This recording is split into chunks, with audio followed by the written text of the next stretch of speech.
What's going on? This is Dwayne here with I Feel You, the podcast. And today's special guest is Kaylah Hagler. Is it Hagler or Hagler? Let me make sure You can pronounce it say, correctly. okay, funny thing, you can say either one because I used to say Hagler or Hagler until I was 16.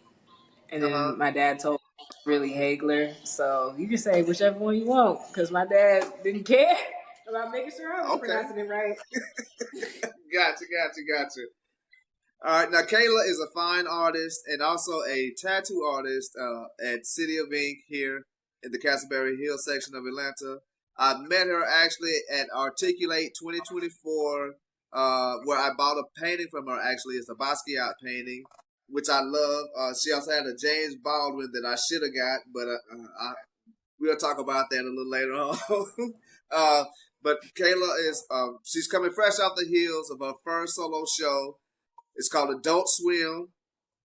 She had a ton of events surrounding her show, DJs, yoga, everything. Man, it was quite an occasion. I actually saw the exhibit last week. Tuesday, Thursday, or something like that, I think. And then Mm-hmm. you had your artist talk on Friday. So I'm presenting to everyone Kaylah Hagler, fine artist, tattoo artist, and she also has her I guess snake in law. What's the snake's name? Yeah, is this my snake in law? This is my mentor snake, Cotton. We're hanging out. She lives at Old Rabbit Gallery right now. So Cotton also says hello. All right, hey Cotton, what's going on? All right, Kayla. So if we'll just go ahead and get started. So if you could just give us a brief description of how. Well, first, like who is Kayla? Where are you from? Your life's journey, and that type of thing. That type thing. Yeah. Okay. So I'm Kayla. I'm an artist here in Atlanta. I live out in the woods, deep on the east side of Lithonia. But I practice and work on art in downtown Atlanta in Castleberry Hill. I am a tattoo apprentice. I work over at Peter Street Station, which is the private tattooing space for City of Ink. A fine artist out here. Fancy myself as a painter primarily. Um, and I say I make like figurative art right now about Black people, working on their dreams. Gotcha. And I'm from Orlando, Florida. I moved to Atlanta about 3 years ago. So, there's a light mode. Okay. All right. So when we met at the gallery or whatever, you were saying that you are a military kid and you sort of kind of moved around a lot. And so, how did those experiences moving around? How did that shape you as a person, as far as like dealing with different types of people and different personalities and things of that nature? Oh, it definitely installed a lot of patience with people and being in different spaces in me. Right. We moved like every 3 years for 20 years. We moved every 3 years, you know. So, Right. with my experience with both of my parents being in the military, I definitely think I have like a strong sense of independence because they were always at work or somewhere else. And then being open to new experiences um, because I was always in a completely different zone, you know, than where I was before. I think we moved from Texas to Washington State to Georgia, then to Alabama, and then I was in college, and then post grad back in Florida. So that's just a lot of different sets of people. So I think I'm decently adaptable to new environments, and I'm open to new experiences, and I'm open to being really patient with the environments that I'm in. And while I'm doing, experiencing things, I'm used to not really being in control of that kind of stuff anyway. Okay. Gotcha. All right. So, um, You moved around a lot. So what got you into? I guess I think you said you've been a tattoo apprentice for what 3 years? Did you say 3 years? No, you've been in Georgia for 3 years, No, right? I've been in Georgia. I've been in Atlanta for 3 years, and I've been a Right. tattoo apprentice for since January. No, since December of 2022. Mm-hmm. So that makes a year and a half, a year and 6 months, or a year and Gotcha, seven gotcha. months. So Just what about. provoked that?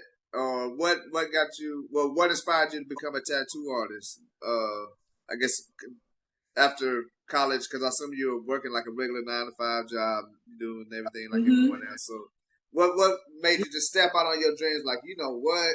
This ain't it. I gotta do Yeah. something else. Yeah, right. This ain't it. So I went to college and graduated with a regular degree in psychology and business. I have a bachelor's, and I moved to Florida and started working my 9 to 5 job, which was a paralegal. I worked in the legal field in Florida insurance regulations.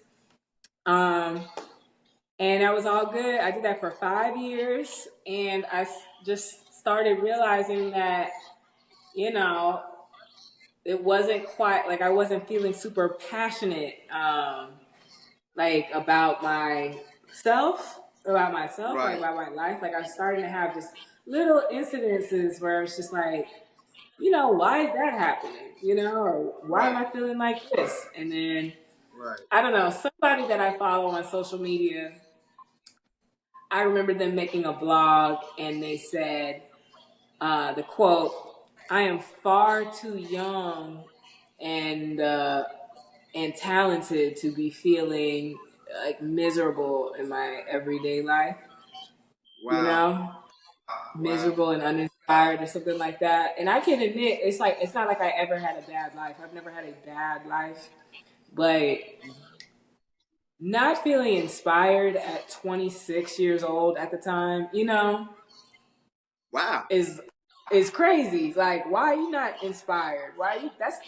This is the times of your life, and I Right, started to realize that I wasn't feeling fulfilled, and I was like, I shouldn't be feeling like that. I'm at my peak.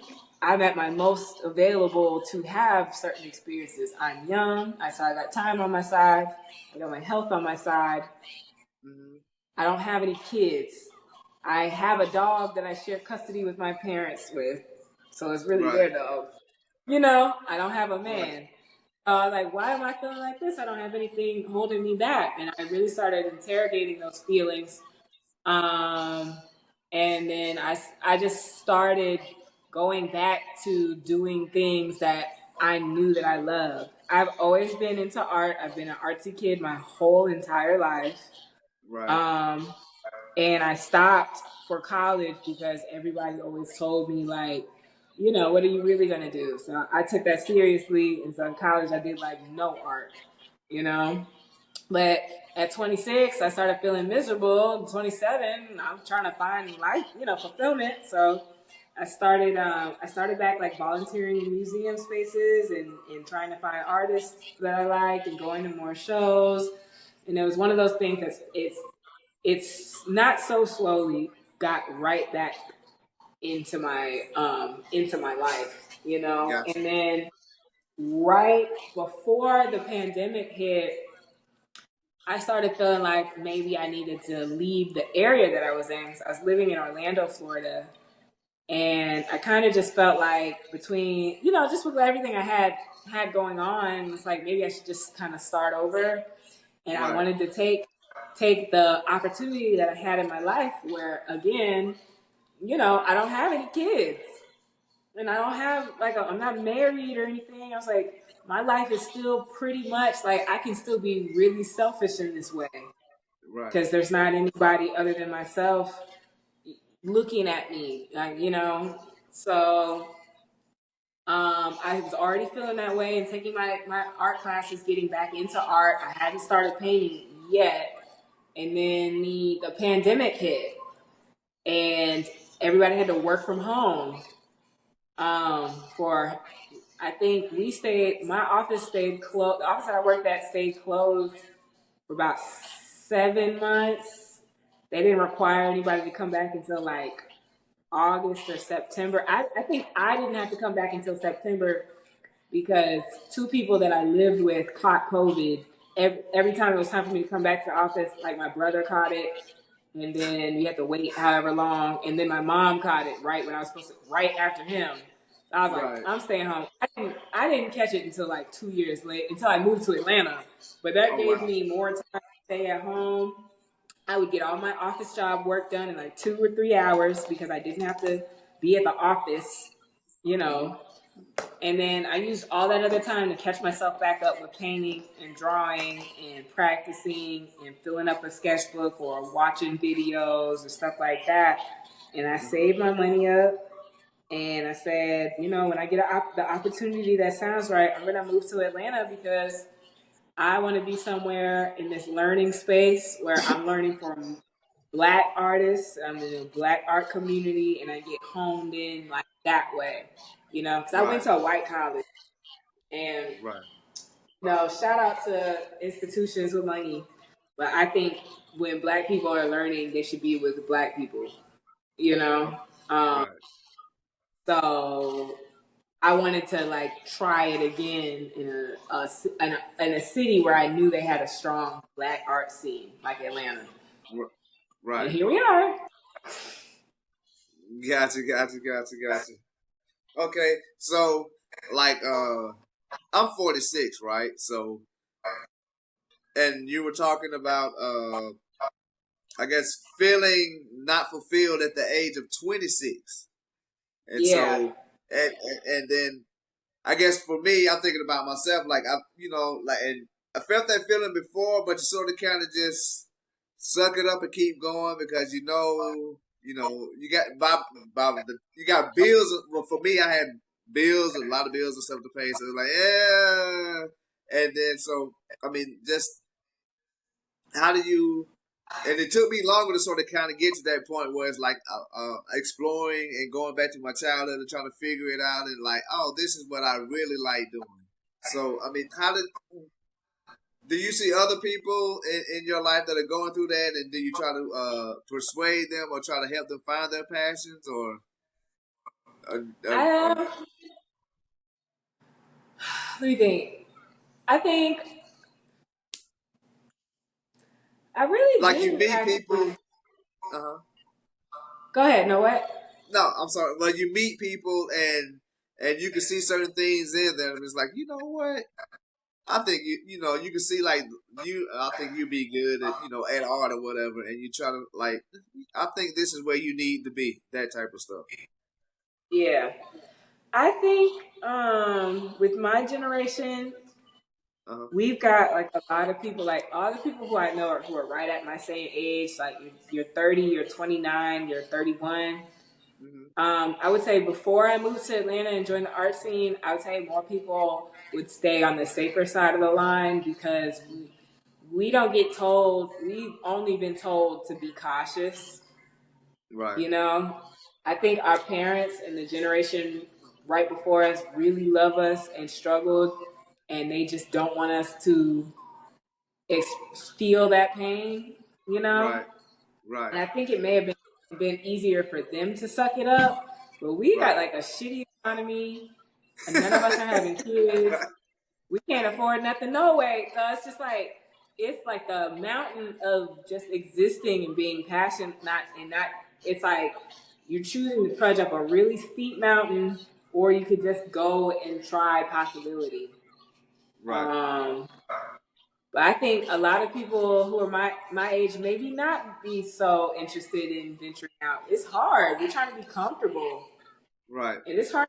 I think economically, it's harder for us to be comfortable like how our parents were when they were our same age. Because we're not making the same money that they are. So even like our hard work,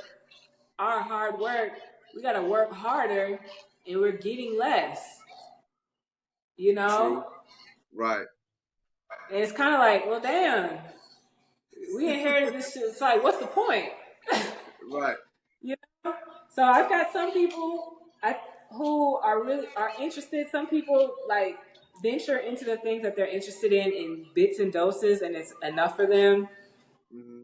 I don't actually know a whole lot of people that are just like dive. I feel like even me, when I moved here, I was trying to keep a corporate job for the first year that I lived here, Right. and it just wasn't working out. I couldn't get it. I couldn't get one with my degree from a credible institution in my 6 years of professional working Right. experience, and I've Experience. been had a job since I was 16, but all of a sudden my bachelor's degree isn't enough. I just said, F it. I'm not trying. I don't know if you want me to cuss on your podcast. No, you can. Yeah, you I was just like, man, if anything, I said, you know what? Honestly, with me and this leap of faith that I was taking, I know that God, or the one source, the universe, has my back and would never like let anything terrible happen to me, because He's holding hands with both of my past grandmothers. You know, I've got a right. family that loves me and up, and I felt like I had to do this for my life. I had to try. Gotcha. I did not want Right. the fear of it's the fear of the unknown, the fear of what Uh-huh. everybody else is telling you. I was like, well, that's everybody else. You know, I need to Okay. trust myself, you know? So is that So is that trust in yourself? Is that where you developed, I guess, Super K? maybe, yeah. Like, I feel like Super K is like an alter ego that I'm growing. And Right. like Okay. every little thing that I do, I'm like watering the seeds of Super K, you know? Right. So yeah, I would connect to the like getting up with like my real confidence in myself, my real like higher self. That's Super K. You know, Yeah. she pops out. You know. I got you. Okay. So now we're gonna get into Adult Swim, your first solo show. Now, what Mm-hmm. is the inspiration for Adult Swim? So the inspiration for Adult Swim is it runs along the lines of what we've already been talking about, like taking a leap of faith and trusting into yourself and following the mission that God laid out for you fearlessly and with confidence, you know, Right. and looking into, you know, past versions of yourself and affirming that, and moving forward confidently and growing up, you know. And I also kind of mirror it and pair it with my muses in the show. Most of the muses are people that I've met along the way, along my path, Uh huh. creatively in Atlanta, you know, Uh and how I see them in the greater story, you know, of this period in my life, you know, of changing my life, Right. you know. So Gotcha. Gotcha. that's Gotcha. Gotcha. Adult Swim. Okay. Now, uh, do you have any other plans? Any other? What are your plans next as far as the art is concerned? Like any more Um, shows or any concepts or whatever? Because this was a truly unique concept. So any other concepts in the back of your mind that you're working on? you know, it's so funny. I spent so much time worrying about what Adult Swim was going to look like when it came out, and I didn't think about like the show opened on July 5th. I didn't even think about July 6th at all. Right. You know, Right. but as the month has gone on and I've had like more programming and having more people come into the show, I really like been feeling like I really did it, and I'm really actually here in this present moment that I've been praying for, and Right. this uh this future that I've been imagining is now my real life. Um, so as far as more art goes, like hell, I mean, this was my first art show. I'm As the days are wrapping up, because the show goes down on Wednesday the 7th. Mm-hmm. I've been thinking about my next show. I say all that gap. I'm like, yeah. I've been thinking about having another show. Maybe I'll have another solo show next year. Okay. And, and then just fortifying, just kind of keeping it going. Like this this show really felt like I did something. And I've been doing a lot. Mm-hmm. I've been doing a lot in the art scene the Right. last 2 years out here, but this show really made me feel like I'm really hurt, like I really did it. And now I'm just like, okay, now what else are you gonna do? I think I'm gonna plan another solo show. And in Mm-hmm. my head, I'm thinking I already started my notes app with more concepts. I started another playlist Gotcha. for this other show. Already, it's Okay. 3 songs deep. So we got another show loaded, and I'm just trying to think, like, for the rest of the year, I just want to fortify more of like all the stuff that I've done this year and really honor Gotcha. myself and take a little break. But I feel super, super charged to like keep on going, Okay. Now, and are you spread that message. uh, now are you thinking about expanding into different types of different mediums? Maybe using textiles or working with other types of materials in your next art show. Well, I really love painting, so Okay. as far as like textile or like sculpting or anything like that, I don't think I want to touch that just yet. I think I just want to keep painting and drawing more, but like expanding in like my concepts and in my styles with those mediums. Like as far as painting goes, I've got watercolor in this show. I've got watercolor, acrylic paint, and aerosols. But I'm also an oil painter, so I was like, I want to fortify those 4 mediums. Okay. And then I've got some drawings in here. And I'm a really good draftsman too. I've just been painting this whole time. So I was like, I want to put out some more drawings. Right. So like pen and ink and with charcoals, I think I want to run down on those a little bit more for like at least like the next year. But in the future, Right. I do want to get into it. Oh, wait, I almost lied. Um, I learned how to screen print in Okay. this month. I learned how to screen print. So I do want to get into like screen printing or maybe block, lino cut block printing. I might go Right. ahead and try to add onto the waist belt this year. But Right. like sculpting and textiles and all that stuff, I think I want to save it for a little later down the line. Okay. But the Okay. screen printing though is not bad. Like I learned it this month, and I made some posters for Oh my show, wow. and I think they look really cool. I'll show you because I'm sitting by my merch table. Okay.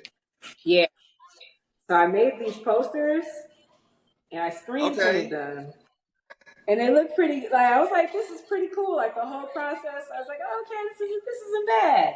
So I'm definitely looking to expand my practice some kind of way using this methodology too. Okay. So did you learn the process of of making the screen and putting the emotion and all that other type of stuff on there, then spraying it off? Yeah. Well, Yeah, actually, I used to yeah, work. I used to work for a screen printing business back in high school, so I know the process. I was like, yeah, yeah. I'm golly. all up this month, All right. so So, I'm definitely gonna be like making some more merch or stuff. I like how it looks. It's pretty cool. right. Look, So so now with the tattooing, so how did you get? Which came first, tattooing or art? As far as like working with Maya or whatever. hmm. Okay, so I was in Atlanta for a whole year, like a year and a Uh huh. half before I met Uh huh. Maya. So fine art stuff was first, Gotcha. and I actually met him at an art fair. Like I met him at like a social, some kind of social event for this art fair that I was attending. Right. And I used to, when I first moved here, I used to paint over. We had this event called the Jam Session. It's like a music Okay. cipher. and everybody can come, musicians come, and singers or rappers or whatever, acoustic people come, and it's been set up, it's been going on for years, so now everybody knows what to do. On Wednesday nights, everybody jams and ciphers together. And then if you're a visual artist, you'll make space for like people who work at Peter Street Station, because that's where I tattoo out of, Peter Street Station, and here in Castleberry Hill. Like we will paint or something in the front, but if you're a guest and you want to just come meet people, because it's a great place to make creatively inclined people, you can paint in the gallery. The gallery has better lighting anyway, so go paint in the gallery. So that's what I used to do. I would go come with whatever I was working on, and then I would come to the jam session. I'd have my paint with me, and then somebody at Peter Street, I think it was Petey at the time, I think it was Petey Parker, he would go in the back and get me people and set it up for me, and then, you know, just paint, and you meet whoever you meet. And that's how I met my first people in Atlanta, and it was like the first thing, my little social thing that I would do, because I'm quite a homebody. I'm very much like an introvert. I kind of, you know, like to control the settings that I'm in, or how many people I'm around, or I'm just not super. I like to be at home. You know, I like my blanket and I love my couch. You know, but but the jam session was definitely like how I just even got out of the house, especially because when you move to a new city, you don't know nothing, no way.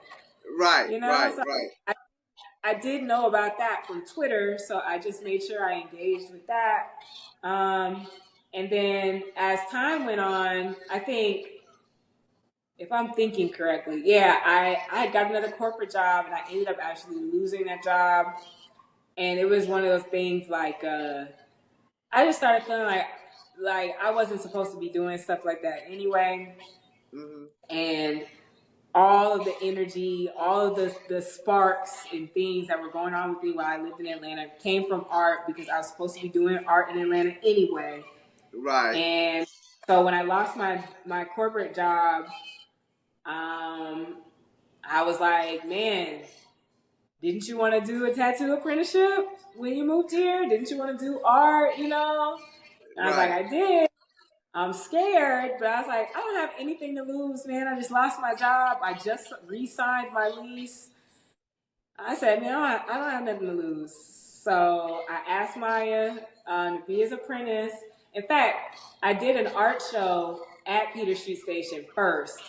Okay. And I got a really good reception from the piece that I made. I kind of waited until that show went up so people could take me seriously.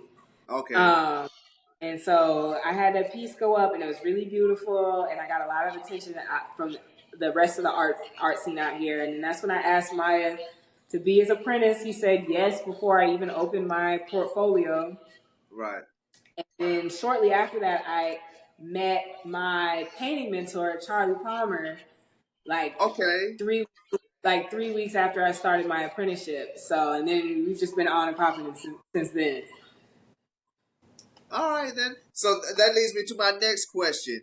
Who are your mentors in the art world? Like, who do you look to for inspiration and for guidance? Yeah, well, see, I consider myself a student of this art world right now, heavy. Like, I'm down to learn, whether it's like direct learning or indirect learning.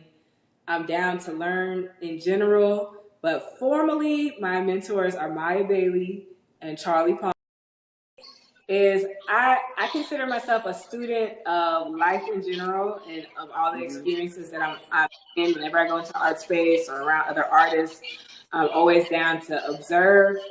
So I say I would learn directly or indirectly anyway. Gotcha. But formally, my mentors are Maya Bailey and Charlie Palmer. Those are my mans, pots and pans. I can call them and text them. Right.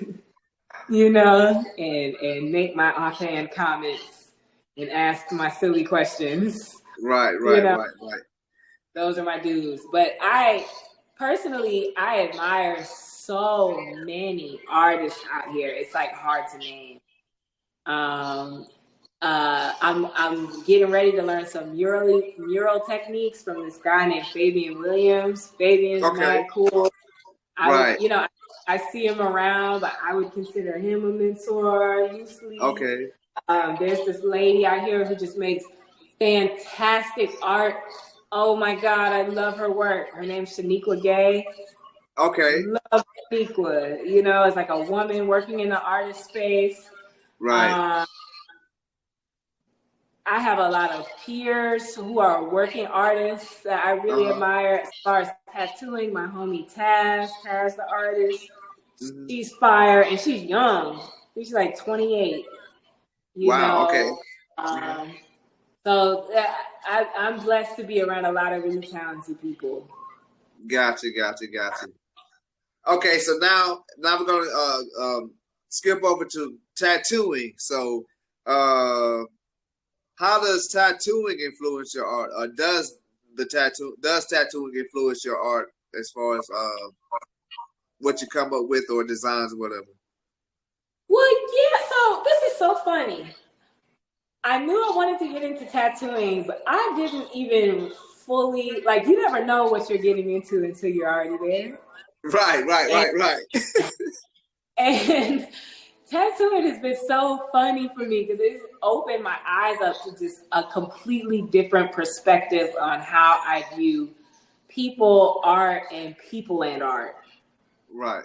And relationships and things like that, because it's like the art goes on another person instead of a canvas, you know?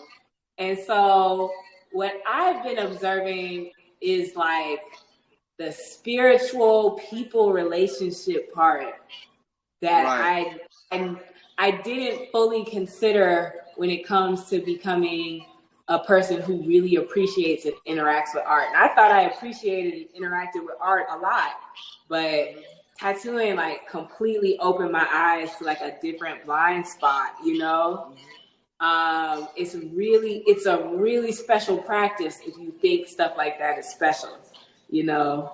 It's about having a good relationship with your work, yourself, your discipline, like as an artist. How you treat people, like your energy, what you put off, is exactly what you bring back, you know? Gotcha. And it's been a complete eye opener. And I feel like my experience in the tattooing industry, the tattoo world, has really sharpened me on soft spots or blind spots with fine arts too. Okay. When it comes to like perspective, your ego, relationships and how you treat people, your relationship with discipline and creating art and deadlines and all of that, I feel like it's really sharpened me. Okay. You know, it's like it's more about like more than drawing a rose and, you know, running it down on somebody's leg. You know? So yeah. So in your experience, I guess of being an apprentice or whatever, have you run across any like I watch like the tattoo shows and stuff, and people want, you know, tattoos of, you know, deceased people, you know, loved ones and things of that nature. Have you had any inspiring stories yet, or anything just make you like just I don't know, it makes you like go, huh? You know, it just makes you think, or you see. Maybe I'm not saying it correctly. I think I'm picking up like what you're putting down. I've had a couple so far of clients of my own where it's like they were getting a tattoo to kind of submit a certain feeling or close a certain chapter. And right.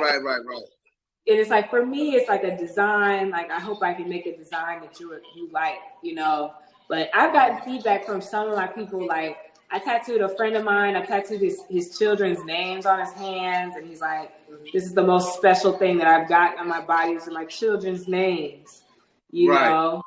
Or I've tattooed something representing, you know, a woman who has miscarried, journey back into life and finding herself. I've done a tattoo for her, and it's like I didn't even know it was all of that. I've had a tattoo that reminded somebody that they felt beautiful in their life. Right.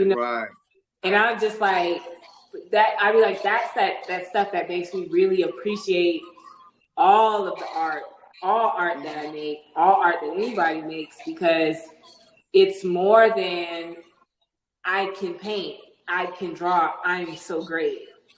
Right. It's about like people's connections to the things that you do. Like that's incredibly special. I never thought about impacting somebody's life like that when I said, "Oh, I can do some tattoos." But I'm glad that got put on my forehead, because I think I'm the type of person who cares about people's feelings or how things affect them or whatever. So it's an honor to have had, to have been able to impact somebody like that. And I experience that pretty regularly watching my mentor Maya, because he's all deep spiritual, he pulls in a lot of people, and when they're ready to get tattooed by him, it's like he's helping them complete a story. For Now, what is your specialty in tattooing? Like, people have different, specialties or techniques or whatever. What is your specialty? I don't think I have a specialty yet. I'm still an apprentice, and so I don't want to cross any lines, step on any toes or whatever. Like, I'm still learning all the styles, Okay, so you want to learn everything. You want to try to do, I guess, be well versed in all types of different styles and things of that nature. Yeah. Okay, gotcha. All right, so where do you see yourself in the next 5 years? And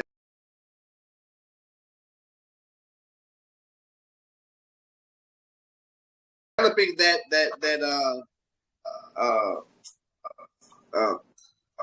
golly, I just drew a blank. Beyonce, like Sasha Fierce, but you know what I'm trying to say. I just drew a blank though. I had the word at the top of my head. I'm going to edit this out. Don't worry, we're going to edit this out. So hold on. Sasha Fierce is to Beyonce. Like, what's the word that they say? The alter ego. Alter ego. Golly, I don't know what it was in my head, but I can't think of. All right, so we're gonna 5, 4, 3, 2, 1. All right, so developing your alter ego, Super K. What in the next 5 years? You're developing your alter ego now. Where do you see Super K going, or the confidence that you're building? I see Super K leading to Kayla being happy, loved, and fed in the next 5 years, whatever that looks like. Okay.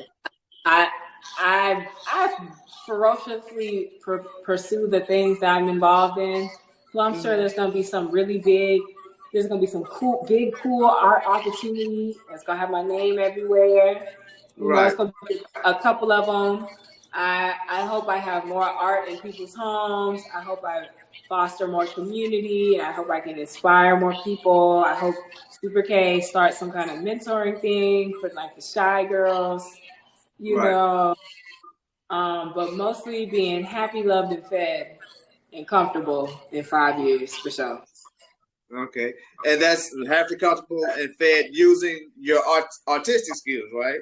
Yeah, using my artistic skills. Basically, you want to use the art is going to make you money. You can live off the art. You don't have to do anything else. Or, have to work another 9 to 5 again. Oh God! Oh my gosh! Unless I want to, Right. Now, do you see yourself staying in the city or moving anywhere? Because you seem like you're very well rounded. Have you thought about moving to another location and trying that out, or even out of the country? Well, I know.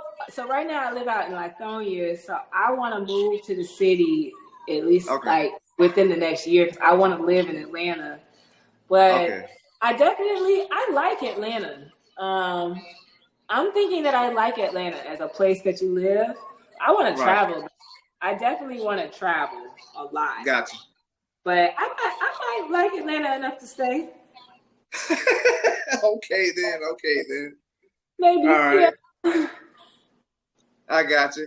All right. So this is my last question. Now, and this is something that I'm going to start with everyone. You're the first person I'm asking this question. Now, Okay. What is a question you wish someone would ask you? Dang. That's a Like good. I'm sure you've done a ton of interviews. It's like I'm getting tired of getting asked the same question. I wish they'd ask me this. So, what is a question you wish someone that's interviewing you would ask you? Oh man. Something I wish people would ask me about. So we would know more about learn more or know more about Kaylah. Um, Maybe shit. That's such a good question. What do I wish people would have asked me about? I started getting some questions at my artist talk. People were asking me about like fear and anxiety and stuff. Uh-huh. Um, and I wish people would ask me more about how you confront that or how you deal with it in daily life. And like Okay. And how it like affects you making art, or what my stance is upon like that with work ethic and making art. Okay. And I'll answer it. Because I deal with like anxiety a lot and like sadness or Right. whatever. But you gotta like one thing I want to talk about a lot is how like even with that withstanding, how important it is that you still show up for yourself despite Uh-huh. what your brain and maybe your chest, because get tight in that chest, Right, right, right, right. even with withstanding how important it is that you show up for yourself with even with those circumstances present. It's something that I do because I feel like I absolutely have to. I owe it to myself, even if I don't feel that great, because my life is on the line, and the way that I think about Right, myself is on the line, and the way that I deal with people, and the way I interact with the world, my community, my relationship with my art is on the line. It's so important right. to show up, you know. Anyway, I get a lot of I get a lot of comments about how I've really been going at it, and I'm you everywhere, and you're doing a superstar Right, and all this stuff, but it's like that stuff is not in a vacuum. That stuff's not easy. I deal with like depression, anxiety, and feeling types of ways, and all mood swings, all that stuff. But right. it's really, really, really important to just keep showing up and being there Okay. for your community too. All right. So, well, I said that was the last question, but you just delved into a I guess a deeper aspect. Do you use pain or the when do you find that you create the most? Because I think I remember hearing something about like Mary J. Blige, like she makes her best albums when she's going through something. You've heard that type of Yeah. analogy or whatever. So do you use I guess those depressing moments and things of that nature to create more art and put all of that into the art? I would say yes and no. Like, it's something that I experience just like on a mental level. Right. But it's really, really important to surpass it. So there have been times where I haven't been feeling so good and I was still painting, but I wasn't Right. putting the pain into the art. I don't want people to feel that out of me. Gotcha. You know, Okay. I think some people are into that, experiencing fears or feeling sadness or whatever.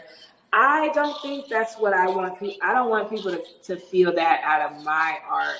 I want Right. people to feel good despite those feelings. Gotcha. Like I'll have it be a theme, like like I have a theme, like I'll use dark and light colors And it's like the darkness definitely represented sadness, anxiety, wonder, the universe, expansiveness, stuff like that. But then you're coming into the light. You see it. It's right there. So this is not a piece of being sad, you know? Right. This is a piece about transforming yourself. Or this is a piece, you know, about this, that, and the third. Like, we can touch it, but it's really important for me to express how people need to experience your lows, feel it, feel the whole thing, but don't move in. You know, like, don't move into that apartment. Walk past it, window shop. It's so important. How do you keep from moving in? Don't pack no boxes. Walk past it. So what do you do to keep from moving in? Like, are there any guidelines or steps that you follow? It's like, you know what, like that you go to your toolbox to, you know, open up to when you're feeling down, because this could help someone. You don't move in. How you don't move in? Don't move in. Don't pack a box. Don't pack a box. Don't load your car up. Don't go look for the sadness apartment. Don't, like, everybody experiences it. You are not immune. Right. Something is going to, because that's how life is. Right. Going to happen that's going to set you back, and you're going to fold your arms or ball up and really feel it. That is going to happen. But don't move in. Feel it, but keep walking. Get up and go on your walk that day. Leave your apartment. Go get something to eat. Go sit outside and listen to the cicadas. Or go call your friend if you really can't do it. And a lot of people, hell, I had times where I called my friends. I said, I just need you to I'm talking, put me on mute. I want to feel like I'm talking to somebody. You don't need to hear all this. You done heard it 3 times today. Right. Just don't reside yourself. At a point, your life, you are in control of your life. So you are in control of how long you stay somewhere too. You may not be able to change your employment status. As hard as I was going, the first year that I lived here, I was unemployed for like 7 or 8 months. I'd never been ever, and I was like, I'm not in control of that. But what I can do is get up and go on a walk today so that I make sure I leave the house. Right. That way I can't say that I stayed on the couch for 7 days straight. Right. Don't move in. Whatever you can do, just don't subside. There is a slope that you can slide down. Just don't do it. Okay. So in general, it sounds like you just said, just keep moving. Whatever you do, just try to keep moving and try to find something to do in the midst of whatever you're going through. And take the control that you can. Gotcha. Okay. Yeah. All right. Well, on that note, everyone, is there any way, before we get off, that you could possibly show, like, a quick pan around to your paintings or whatever, to your artwork? Yeah, for sure. I'm gonna flip the camera. Okay. Oh, I hope I can flip the camera. Shit, let me see. Can I flip the camera? What is this? Did I do something? I just cut it off. You just. Okay. No, you're still on. I might have to put it. All right, well, we're fine. Then you ain't gotta do that. Okay, I was like, I think I could. I can't see the back camera. That's the only thing. That way y'all can see it the right way. Right. But I had a big art show. It's down here on Peter Street in Castleberry Hill. And I have 14 pieces. All about growth and maturation and changing time and believing in yourself. Anybody can kind of catch them in the background. And the show goes down at midnight on Wednesday, the 7th. So if anybody can come and see it in person, I'm here. And I love that painting there. I love that painting. Mm-hmm. That's good days. All right. Well, Everyone out there, thank you for watching I Feed the Podcast with today's guest, Kaylah, Super K. And Cotton. And Cotton, yes, as she's presenting her first solo show, Adult Swim at Old Rabbit Gallery in Castleberry Hill. And thank you for joining us, everyone. And I hope you have a great day. All right.